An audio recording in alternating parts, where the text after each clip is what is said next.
Hello everyone, got another Indiebox here, and this is actually the biggest Indiebox I've received so far. It's much bigger than the other ones, so I hope that there's some good stuff inside. Now, I know which game this is going to be, or at least I think I know, because somebody had already spoiled it for me on a forum that I was on. And so it's possible that I already know what this is going to be, and if so, let me just show you this video. I hope that it is the right game, because if not, it's going to be very awkward, but I think my prayers have been answered.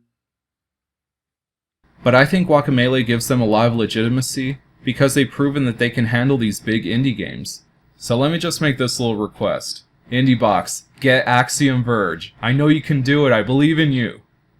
Alright, now let's see what's inside.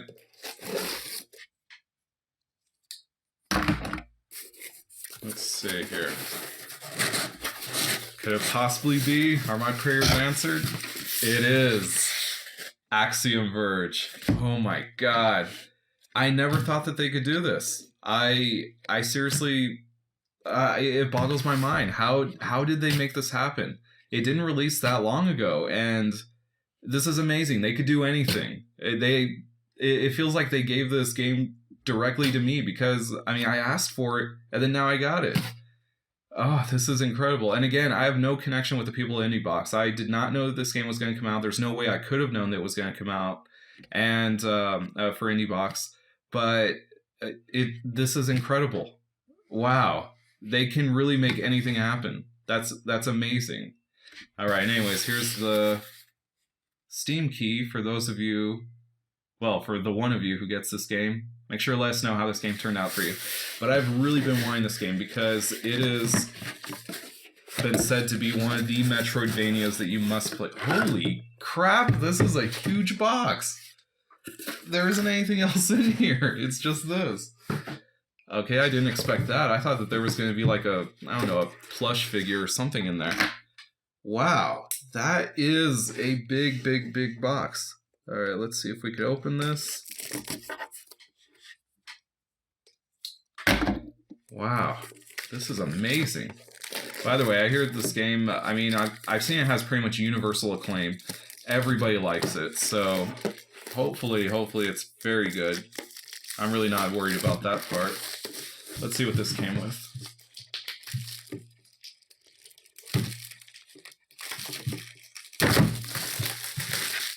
There we go. I actually don't even know what this game is about. Like I said, I just know that it's a Metroidvania, but let's see what is inside.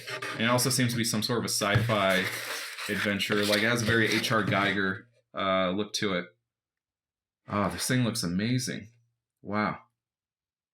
You see, yeah, 5 stars for US Gamer and Giant Bomb.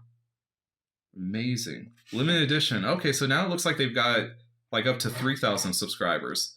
That's pretty cool. Hopefully the word of the gospel of Indiebox is spreading. Let's see. Some styrofoam here. Let's see. Okay, it didn't really protect much. Let's see. What the heck? Oh my god, wow. It's like a thing. It does things.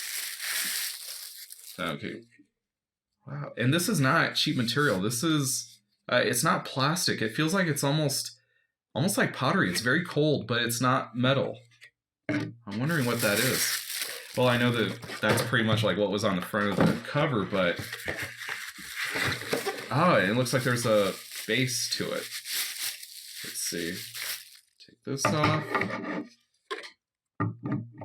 Wow. That looks pretty cool. Interesting. Here's the game itself. Wow. Not sure how to open your USB? Go over here. Let's see. Soundtrack. I heard the soundtrack is really good on this. Hope it's good. We'll see.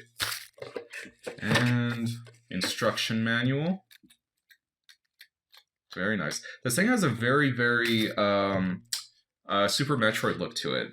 I mean, it looks almost like it was made by the same people. All right, Indiebox newsletter.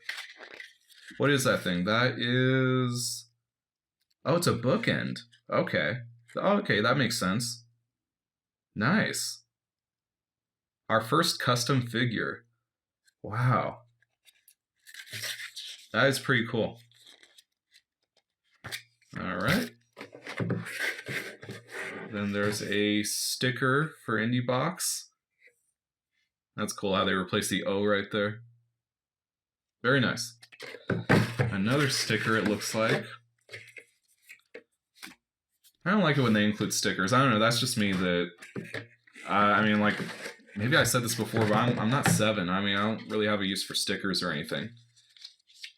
Let's see, this is a poster, I guess. Let's see what this is.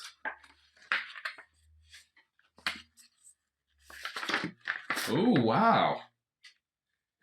It's a map.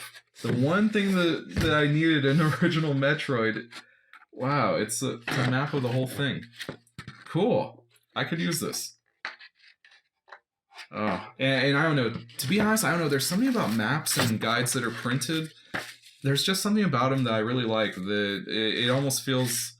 I don't know, maybe more like a more authentic experience, because it's one thing to hit a button and then you get a map on a screen, but it's a total another thing to have, you know, a map that you could actually fold out, and then you have the game going on one screen and then you have the map in front of you in, you know, in reality. But this is cool. I like this. Wow. Oh well. Let's figure out how the game is. Wow, what a game. In fact, I just beat it yesterday. And that makes this the first Indiebox review where I beat the game completely before making the video. I decided to do that specifically for Axiom Verge since I've been waiting so long for this game. So I wanted to make sure I gave my impressions on the full experience. But it almost didn't happen like this. That's because I got stuck in the middle of the game. I couldn't go forward and I didn't even know if I was going in the right direction. That happens a lot in Metroidvanias. Getting stuck is not a big issue. Usually I deal with that by putting the game down and taking a break, and then I come back refreshed and it only takes a few minutes to figure out the solution. The Game Boy Advance Metroid games did this perfectly. But for Axiom Verge, when I got stuck in the middle, I kept coming back over and over again to try to find the solution, and I couldn't figure it out. This is one of the reasons why this review was delayed so much. After a few days of this, I decided I give up, I'm going to go to GameFAQs and figure out where I'm supposed to be. But when I went there, I couldn't find any walkthroughs for Axiom Verge. So at this point I'm pissed off and I'm ready to put the game down completely. Then it dawned on me. I thought, wait a second. It's a map. The one thing that I needed in original Metroid. Wow, it's a map of the whole thing. Cool. I could use this. The map! The map that came with the game numbers all the items that you're supposed to collect in order, and that pretty much is a walkthrough. So thanks to that, I was able to figure out where I'm supposed to go and complete the game. This is really cool because Indiebox helped me enjoy the game. I'm very happy that I got to experience it this way. If I didn't have the benefit of Indiebox and instead I just downloaded this game, it would have been a completely different review. I would have to end the game with just getting stuck and feeling lousy for it. But instead, with this map that they include, it made me feel like a kid reading Nintendo Power. So it made the rest of the game easier for the right reasons. I was able to put that frustrating stuff aside and appreciate the rest of the game. I feel like the Indiebox version gave me a more complete experience. And it even has additional backstory in the manual. And as for the game itself, that has some pretty cool backstory to it as well. All of it, the programming, the music, the art, it was all made by one guy. And as much as I'd like to be objective about it, it does make it a little bit harder to criticize this game. If something feels unpolished, you almost want to forgive it because it was all made by one person. And there are some parts that do feel like that. A lot of the environments and textures seem to get recycled. Sometimes it feels like you're going through the same area again, but with different wallpaper. That type of deja vu is not good for a Metroidvania. It's really confusing and it makes you misremember where certain things are. The audio also seems to repeat a little too often, but maybe that was just my experience because I got lost. Now those points of criticism could be easy to forgive. Again, it was all made by one guy, what do you expect? But my counter-argument to that is that the next Penelope was also made by one guy. And that one had radically different environments, and to me the soundtrack was better and had more variety as well. But I have one big complaint against Axiom Verge which I don't think I can forgive him for, and that is the walls that you teleport through.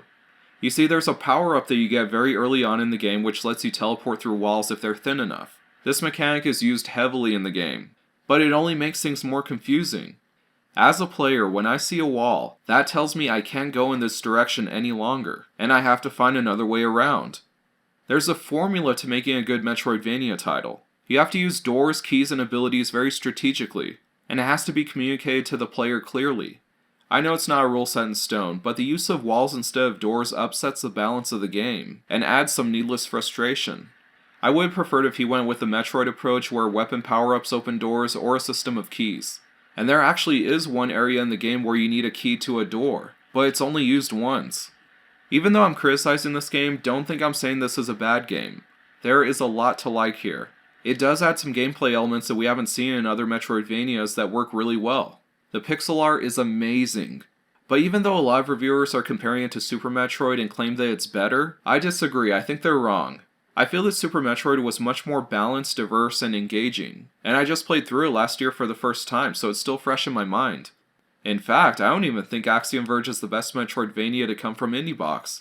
Guacamelee is a better and more innovative take on the Metroidvania genre, but not by much. Axiom Verge definitely sits among the greatest Metroidvania games ever made. There's no doubt about that.